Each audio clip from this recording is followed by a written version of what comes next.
better relationships at work and at home with one very simple and easy to implement communication technique that you can start doing right now. Have you ever had a conversation with someone and then come back later on and you're confused about what you talked about? Why did it not happen? Or why did they think you were going to do something that you had no intention of doing? There's just confusion everywhere. If you've ever had a conversation like that, you know that it does increase your stress. It does lower your happiness. It does hurt your relationships. It can hurt your image at work if that happens with you, especially if it's with your boss. And so what type of a difference would it make in your life if you could make sure that you never have a communication interaction like that again? What if all of your communication moving forward has a resolution to it and you're always seen as someone who keeps promises, does what he or she says you're going to do, and you don't get frustrated that other people aren't doing what you thought they were going to do either? If that sounds good to you, then stick around, because that's exactly what I'm giving to you today. One master communication technique that can help clear up all of your communication woes. Guild Coaching. More success, less stress. Life is pretty easy when you get along with everybody at work and you're getting along with everybody at home. And all the people that you talk to every day are following through with everything that they said that they were going to do, and that everyone believes that you're also following through with everything that you said you were going to do. It sounds pretty awesome, smooth sailing, everything's in flow. But how often is your life like that? What if your life could be like that? Well, it can be with one really very, very simple communication technique. The issue with having conversations with people, no matter where you are, if you're at work, if you're at home, if you're out for drinks with your friends, is that when you're starting to talk about plans, anything that has any expectations tied to it, you have more than one personality involved. You have more than one brain involved. You have more than one dialogue involved.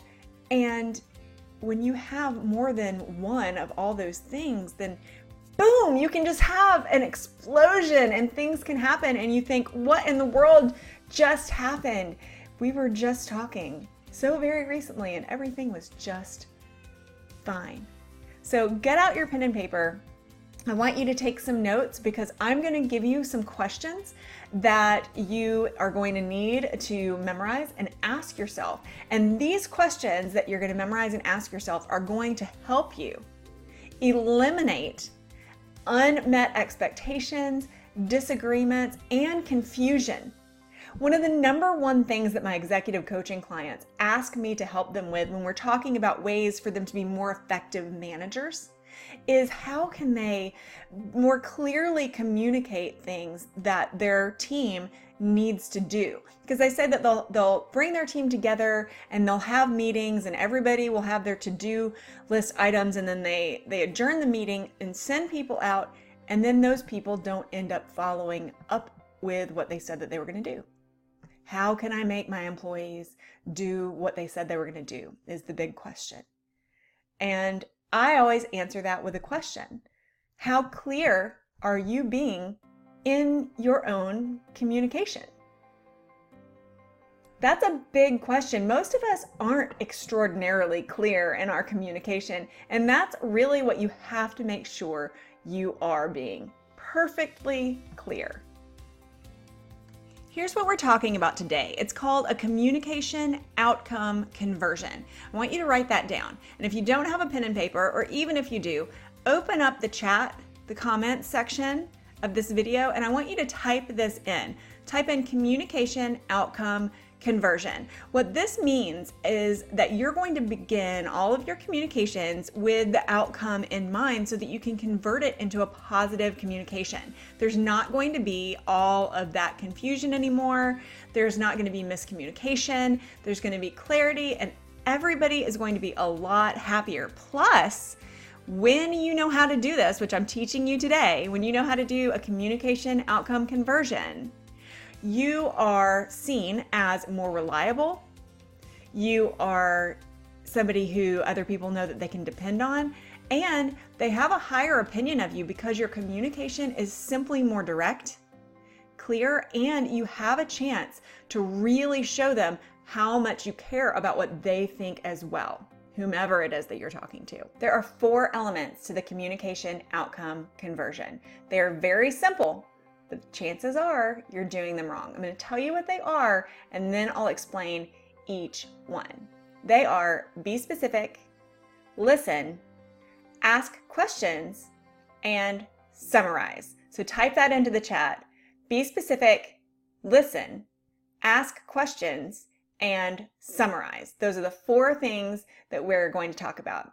The first one is be specific. The question that you need to ask yourself in order to figure out what specific things you need to communicate is, how do I want this to turn out? If it's a business conversation with someone and you're working with them on a project, you have to ask yourself, how do I want this to turn out? Do I want to be assigned all the research and let them do the presentation compilation? Or, how do I want this to work out? When you figure out what your end game is, then you can backtrack and then decide what specific items you need to include in your communication with the other person. So the more specific that you can get, the better. An example, if you click the link in the video description here to this week's edition of the Gilded blog, there is an example of one of my clients, and she had this happen in her private life. She skidded on the road one day when it was raining and knew that she needed new tires. Well, she mentioned to her husband that she needed new tires, but she didn't say, I had both the kids in the car, I was scared to death, I skidded, I almost skidded off the road. She told me all this in our session, but she didn't tell her husband. What she told her husband was, hey, hun, I need new tires. I'm thinking about getting them next week. Just wanted to let you know. Well, her husband he loves her. He's a loving and devoted spouse. And he said, oh, I'll take care of that for you. I know that you're really, really busy. She immediately was like, all right, awesome. Like, that's so great. It made her feel loved. It made her feel taken care of. It also made her feel less inconvenienced, because it does take a while to have tires put on your car if you don't have other transportation and if you're going to have to sit there. And she has 2 kids. She runs a business, lots of stuff going on. The problem was, there were expectations there.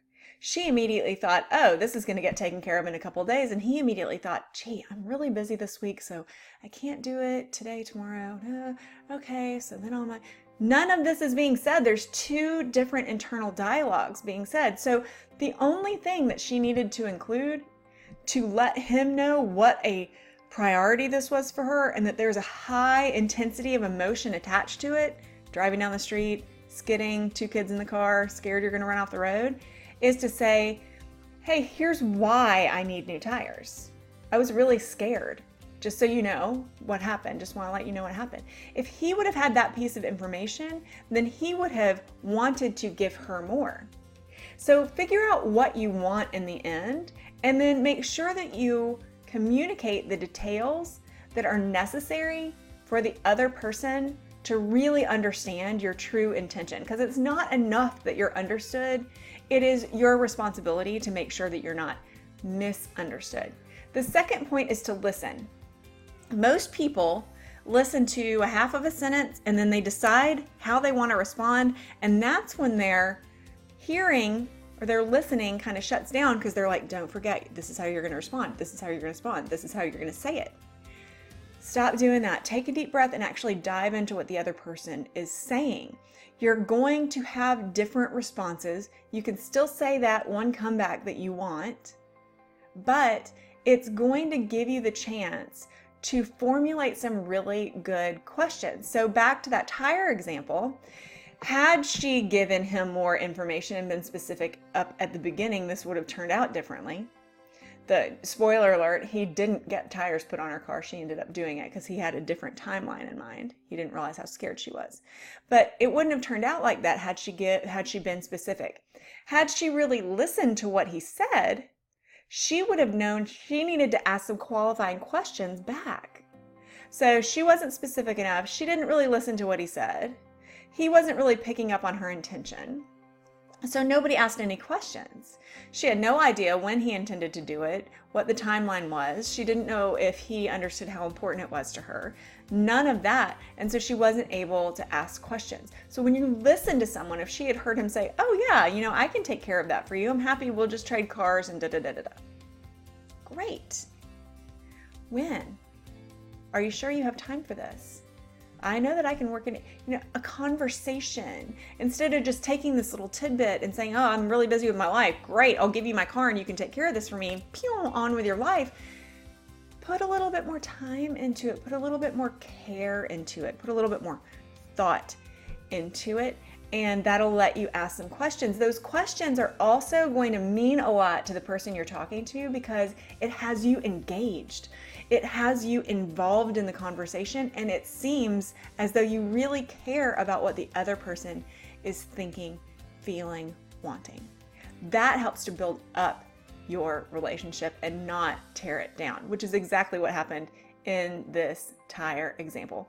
The last thing that you need to do, and type it into the chat, what is it? It was be specific, listen, ask questions, and summarize.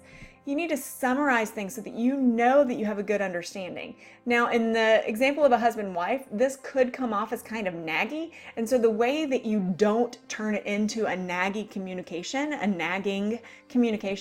is by taking responsibility for the summarization that you're giving, for the summary that you are going to give. So in this example, she could have said something like, oh, just so I'm understanding how this is going to play out, you and I are going to switch cars, and then you're going to take care of the tires. I'll just take your truck, and then that'll let me run the kids around. How long do you think that this is going to be? What else do you need from me? When do we need to prepare? That summary helps to close all of those loops. So if you weren't really listening, if you didn't ask all the questions that you need to do, when you summarize what's going on and the other person's like, wait, I can't do it this week, then it helps to clear up a whole lot of those things. So those 4 elements together, all put together, the communication outcome conversion, write that down again, communication outcome conversion, it really is your key to smooth sailing with all of your communication. Now, usually I'll teach this to clients and it takes them a little while to get into the habit of implementing this in their life. And it takes a little bit of communication mentorship, which I do, and a little bit of coaching for them to really, really get it. And if you're interested in doing that, then head down to this video description. You can have a complimentary breakthrough session if you're really interested in pushing through to the next level, to having more appropriate and successful communication, better communication in your relationships, and get more done and be happier. Then click that link for a free breakthrough session with me, and I will take care of everything else. I'll send you the appointment reminder. I'll send you all the instructions for how to connect with me at the time that you've chosen. And then we will talk about a custom plan for you, a way for you to implement this and so much more into your life. For now, if this video has been of any help to you, then give me a thumbs up. Hit the subscribe button and that little bell. That bell is going to just tell YouTube that you want to know the next time that we drop a video to help you live a happier life with better communication, more success, and a lot less stress. Until then, I'm Dr. Jane Mims with Guild Coaching, guildcoaching.com. See you next time.